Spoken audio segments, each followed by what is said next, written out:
Hey, pare. Pare, it's your decision. Pare, tanda mo to. Sa decision mong yan, everything mawawala sa iyo. Alam.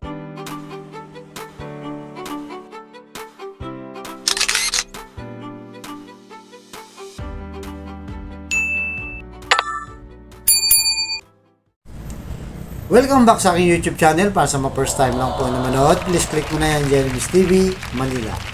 Anyway guys, wala na pong bayad to, libre lang. Tulong mo na lang din sa kapwa mo, alright?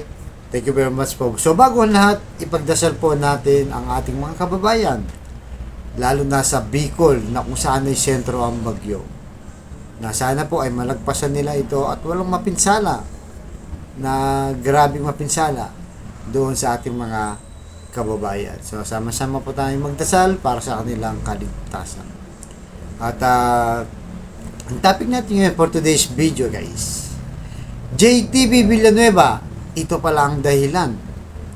Kaya iniwan o tinalikuran si Mayor Hani Lacuna at sumama dito kay Boss Y Yorme Escobar. Guys, yan ang topic natin ngayon kung saan ikukwento niya ang naging ang nangyari kung bakit ganun nga ang sinapit niya at napunta kay Yorme. Pero bago yan, siyempre, wag natin kalimutang shout out po sa mga Iskoyans na patuloy na sumusuporta sa ating channel. So thank you very much po. Nasa 1 million views na po ang total channel natin. Dahil po sa inyo yon, kaya lumalaki po ang ating channel. At sa mga Iskoyans na wala naman dito sa Maynila, nasa Luzon, Visayas at Mindanao, at lalo na yung mga OFW at mga kababayan.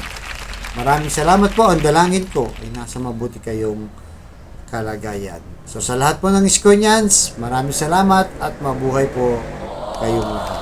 Alright? So narito na guys, dahil nga itong si JTV, unang sumikat nga to, nakilala natin sa session ng konseho na kung saan, di ba? Tumata yung leader ng mga Yorme's Choice, kasi nakitaan natin ng galing to guys, di ba? At ang maganda dito kay JTV, nanindigan talaga, handa niyang talikuran yung mga benefits, yung mga advantage niya, di ba? Dahil kung sasama siya kay Hani Lacuna, mabibigyan siya ng mga magagandang pwesto kasi nasa administrasyon. Pero siya, kahit na haharapin niya guys yung panggigipit sa kanya, nanindigan sa at may prinsipyo pa na Yorme ang kanyang sinusundan, diba? Kaya alam nyo, kung mga ganito yung mga halal ng bayan guys, ito po yung talaga yung kailangan nating iboto, yung sa prinsipyo, diba? Hindi kagaya ng iba dyan, nakatikim lang ng pwesto, nawawala na ang prinsipyo, diba? Dati itong si Hani Lacuna, di ba? Talagang palakpak ng palakpak, papuri ng papuri kay Yorme. Maganda yung prinsipyo at mga ginawa, di ba? Pero ngayong nakatikim na ng pwesto, di ba? Parang nagiba na ang kanyang prinsipyo. Kaya hindi na siya pumayag, nabababa bilang mayor at si Yorme sa iyong aakyat. Kaya nga napunta dyan sa paghihiwalay nila ng landas, guys, di ba? Na kung saan talagang nakitaan natin yung prinsipyo ni Yorme mula noon hanggang ngayon ay siya pa rin nating nakikita. Kaya talagang sinusuportahan po natin at minamahal natin itong si Boss Y para sa ating bayang Maynila. Alright guys, so narito na po yung video, panoorin nyo itong si JTV na in-interview. Tuloy-tuloy lang po tayo guys. Medyo dumarami po yung fake news ngayon, mga trolls na sumisira. At yung mga kandidato pa, itong si Spam Versosa, diba? Bumanat na rin na vlog na rin natin. So, yun po, paki-like na lang po, share and subscribe. Dahil the more na maraming nakakakita, diba? Nakakapanood kay Boss Y, sa ating mga vlog, na po promote no? At natutulungan nyo na rin po itong si Yorme at ang ating channel. Alright? So hanggang dito lang po. Abangan nyo susunod kong vlog. Maraming salamat. Pagpalain tayo ng pumangkin pa. Manila, God first. Ito na po ang video. Kayo ni Yorme, na pinipigilan niya tanong after po nun, ano po ang nangyari? Well, eto yan, siguro this is the time na, malaman. Araw ng Maynila yan, whole month yan. Talagang festive yan. And I was active in that activity. Akong nag-head nung Zumba sa SPTA. Sa akin inassign yun. Very active ako. Nagbablog ako sa mga activities sa araw ng Maynila. Then, okay, close. Then one time sa session, yung dalawang kasamahan kong konsihal na malapit sa loob told me, oh, mag-relax ka na. Ikaw na ang pinili ng asenso. Doon talaga. Ako, ba't di pa ako kausapin? Total, nandiyan naman si Mayora. Puntahan na natin. Relax ka lang. Basta sinabi na kahapon, si JTB na ang kukunin natin. The other one, the majority floor leader also told me, lakas mo Sumobre at ang dasal mo. Gusto ka ni Yorme, gusto ka ni Mayora. Bakit di pa ako, wala pa ako nakikitang away Kaya okay na yun. Ibig sabihin, pag isa lang. Yun na yun. Ba't di pa ako kasapin? Hindi, relax ka lang. So, after hearing that, may sinabi lang sa akin, Mayora wants you to be the standard bearer. Although he loves the other aspirant. Napaisip ako, she needs me, but he loves the other aspirant. Gulo. Ang gulo. Kailangan ako, pero mahal niya isa. Okay na rin, basta mahalaga ako. That's when I texted Yorme. Boss, saan po kayo? Opo. Hindi sumasagot. Yung pala, nagmamadyong. Walang iniisip na politika na Talagang literal. Nag-uubos lang ng oras. Then, after 1 hour, tumawag siya. JTB, sorry, I missed your call. Opo. Boss, saan ko po kayo pwede makausap? Sige, punta ka dito. Then we met. Sa BGC. Pagpunta namin doon, sinabi ko naman yung good news. Boss, para tanggulong po sa inyo, napaalam po sa akin, although hindi directly, na ako na po ang napili. Sabi niya, I heard about it. Opo. Tanong ko siya. No idea ako. Wala talaga, pare. Wala yung sinasabi, tatakbo ko walang ganun. Ako nagtanong, boss, tanong ko po, tatakbo po ba kayo? Ito ba yung isipin nyo? Ito ba yung itsura ng tatakbo? Naka-short, naka-t-shirt. Wala pang ligo. Kung tatakbo ko, edi nagpupuyat na ako, naglilista-lista na ako. Wala sa isip niya talaga. Basta ito isipin mo. Basta isipin mo, tatakbo kang congressman, mag-focus ka, and let your leaders know that you are firm in running for congressman. That's it. Huwag mo isipin kung tatakbo ko o kanino. Yun ay focus mo. Opo. The following day, meron kaming banding nila na mga kasama, kaibigan ko konsyal. One of them is the brother, Councilor Philip. Sabi ko, Pep, mauna tayo mag-usap. Napaaga kami nag-usap. Nung nag-usap na kami, that's when I told him, sabi ko, galing ako kay Yorme. Nagulat siya. Bakit? Tatakbo ba? Wala pare, wala na. Tapos sabi niya, hindi pare, tatakbo yan. Wala nga sinasabi, Pe. Di sinabi ko na sa'yo diretso, pare, tatakbo si Yorme yan. Wala sinabi sa'yo. Basta sabi niya, ikaw ang congressman ko. You run. I will help in my own little way. Ano, the usual na sinasabi ni Yorme. Yun lang. Hindi. Pare, tatakbo yan. Pe, wala nga ang sinabi. Ba't ba pinipilit mo? Ang sabi niya, okay, ganito lala. Okay, sakaling tatakbo, kanino ka? Pwede pa. Ayun na. Lalim ng tanong, Dito nagsimula. Ako, Pe, huwag mo akong pilitin sa mukha. Hindi, pare. Okay. Pare, I love you. I love your family. Pero kay Yorme ako. Hindi ko iwan si Yorme. Boom! Parang yung lugar parang biglang dumilim sa kanya. Kita ko talaga yung change of Okay, pare. Pare, it's your decision. Pare, tanda mo to.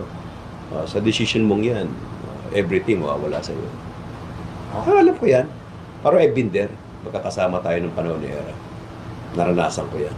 So, you don't have to tell me that. Alam ko yun. Dahil sinasabi ko lang.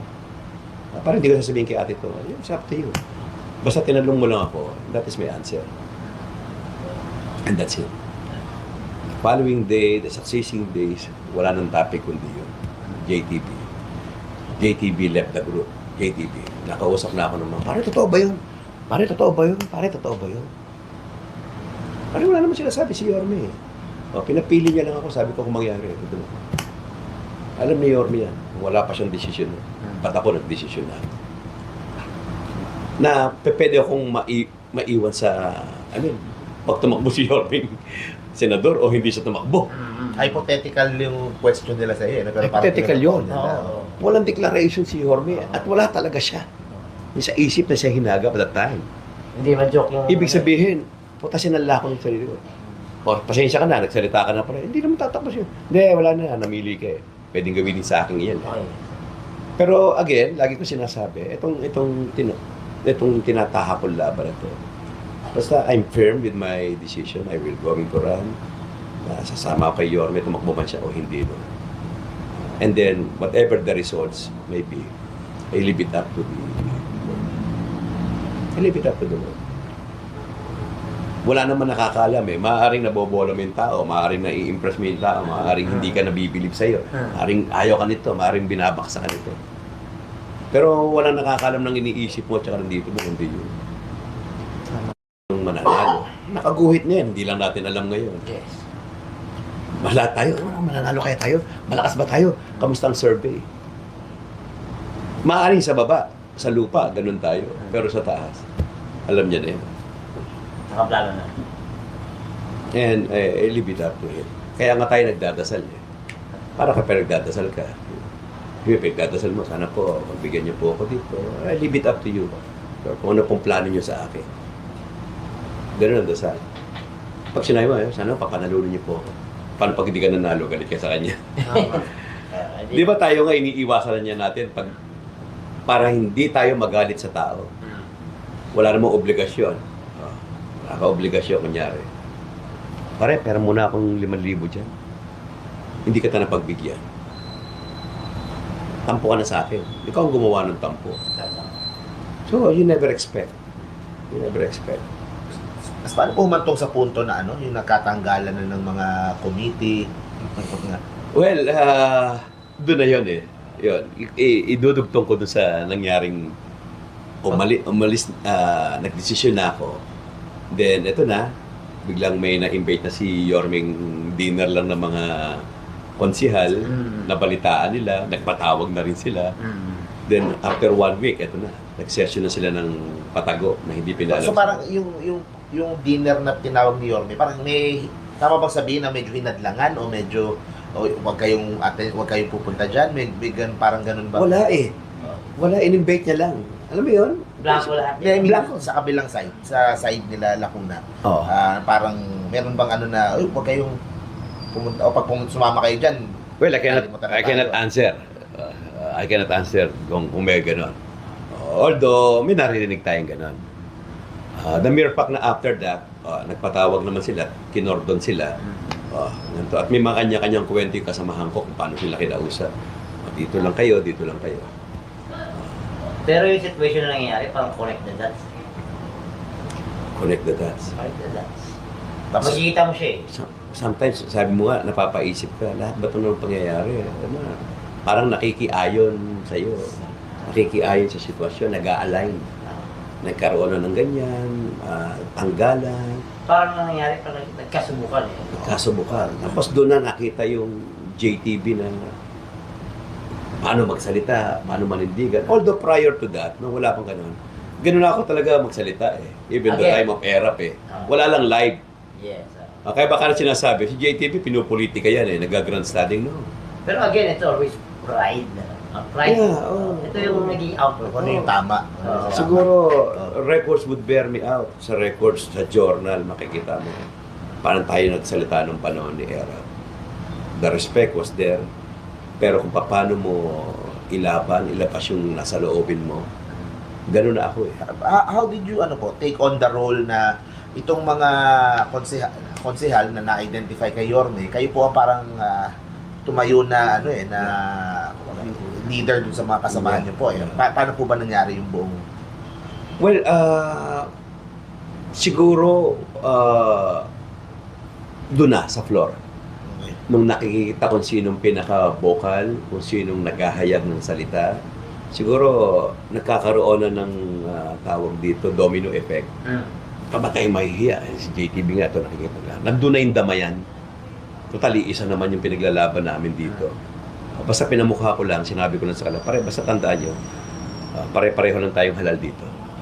The rights and privileges of each and every counselor is the same sa bawat isa.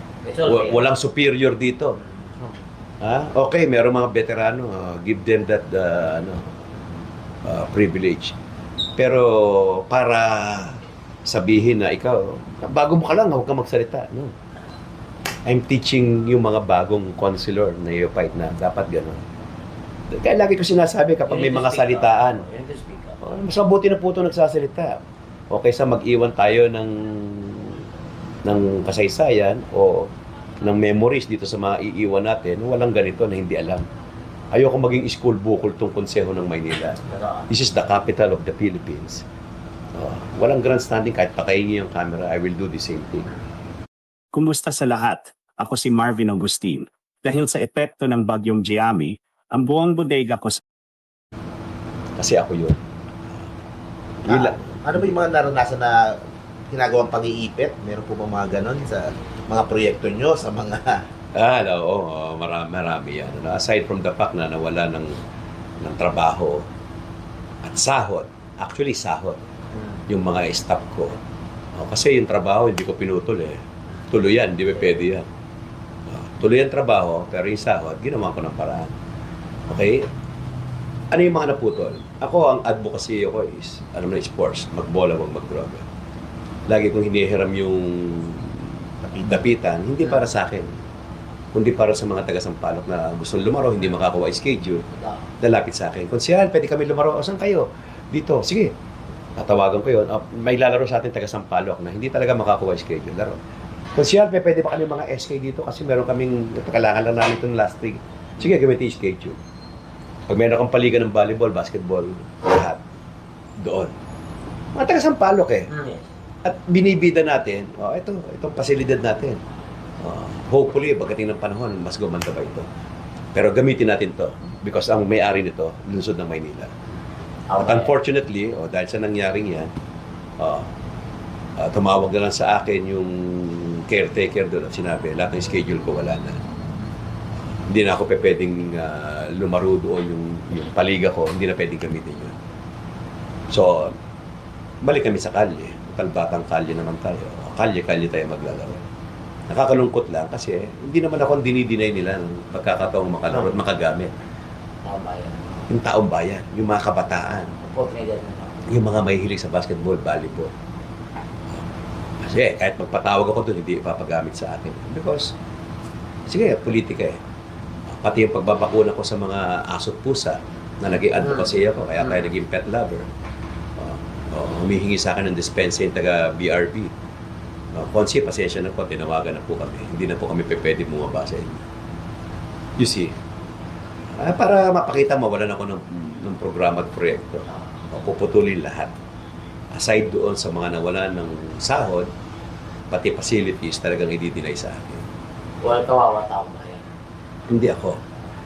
Yung taong bayan na pinagsisilbihan. Sa kanila naman yun eh. Sa kanila yun eh. It's not the property of them, of the people. Hindi. Kahit sinong umupo dyan. But yeah, that's the reality. We're in politics. Tapos po yung sa konseho, doon umabot pa po sa punto na kailangan nyo pong mag-file pa ng sa kanila. Ng Para kaso.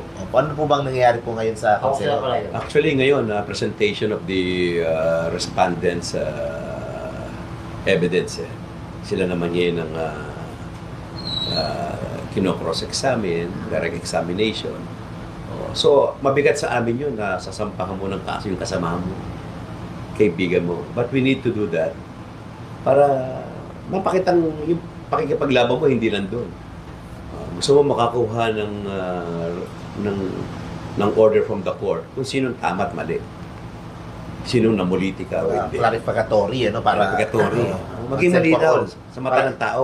Para hindi na maulit in the future. Hindi na maulit. Para yung mga susunod na henerasyon, oy, bawal yung gagawin yung yan, ha? Correct. Nangyari na yun ng panahon nila JTB. Na ganito kayo, na ombudsman yan. So, something like that. So, you need to ano do malabas mo ngayon yung minority po? Ganun pa rin ba? Ganun pa rin. In reality, kami ang dominant minority, but sa loob, we are not recognized by the majority because they have the numbers. Pero kayo ngayon po, kayo po ay 18, tama po ba? 18 kami as Sa kabilang against side, 20. 20. Wala lang. Kung tutusin, kayo dapat kahit saang parlamento, kahit sa kayo ang minority talaga. Correct, oo. Kayo po dapat ang minority leader, pero hindi po ganyan yung nangyayari ngayon Yes. sa Konseho ng Maynila. At yun Yes. po yung nilalabanan nyo po. Na Yes. mali naman talaga. Mali naman talaga. May word dyan eh. Abangan. That's why may word din doon niya, yung tyranny of the majority. Na ginagamit nila yung kalang numero para lahat matapalan. O, hindi kayo pwede. Kaya nga nung usapin tungkol sa budget, sa increase ng hindi namin inaharang yun. Mga there are certain rights na meron dapat yung minority leader, yung minority na hindi maibigay sa inyo. Yes. Dahil hinaharangan kayo taking your rightful place as Yes. the minority. Kasi pag kami naging legitimate minority, meron kaming entitled kami sa mga membership ng committee. Pag naging miyembro kami, automatic na member, minority floor leader, automatic akong member ng lahat ng committee. At meron akong boto pagdating ng deliberation ng committee hearing. Na ngayon wala. Pwede Wala nyo kaming ma-question boto. lahat ng mga... Yeah, oo. Pag nagbotohan kami, meron kaming boses. Pero dahil hindi kami ni-recognize, pag nagbotohan ng komite, ng desisyon nila, kahit hindi kami pwede magtaas kasi hindi kami part ng komite.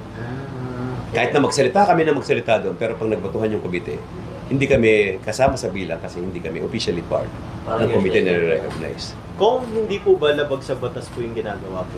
Labag na labag. Nalabag na labag. That's why we went to the proper forum. We went to the court, the regular court, si Yan. At isa Sabihin ko, Ombudsman. yung kaya niyan, ganun din. Labag Yeah. sa batas yung ginawa sa kanya. Pero, yun, kinasuhan, bumigay din. di ba? Bigay din. Pero yung kaso tuloy. Oo. Because the damage was done. Yes. Hindi ako pwedeng sabihin niya. Hindi kasi maging magandang president na ganun. Kumbaga, Porket pwedeng magkalaban gawin in the tayo, future. pwede niyong gawin ang gawin niyo sa... Walang the other side nun. Nabubuksan sa taong bayan. Yung kamalayan, Yes. So, nalalaman ng tao. Importante siya. Ganito pala. kasi hindi na, even me hindi ko Di ba? alam yung... Oh, ordinary. Maraming hindi ganyan pala sa konseho. Oo. Hindi siya nila- nag-aaway. Ito pala ang role ng konsihal. Hindi pala yung magpe-feeding kami, hindi magpapabasketball kami doon, hindi iikot kami sa patay, hindi pupunta kami sa birthday. Part yun, para bumalik kami sa kanila. Pero ang pinakatrabaho, ito. I mean, somehow itinataas mo yung antas ng profession ninyo bilang konsihal. Pagdating sa budget, Para- sa audit. Pati para sa mga panaghahangat, hindi ko pala kaya yan.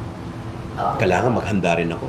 Oo. Kailangan may edukasyon ako. Dapat meron akong, ano mo yun? Kailangan may starting point na hindi pala pwedeng takbo lang ako takbo. Hindi pwedeng takbo ng takbo kasi gusto mo tawagin kang konsihal. Hindi.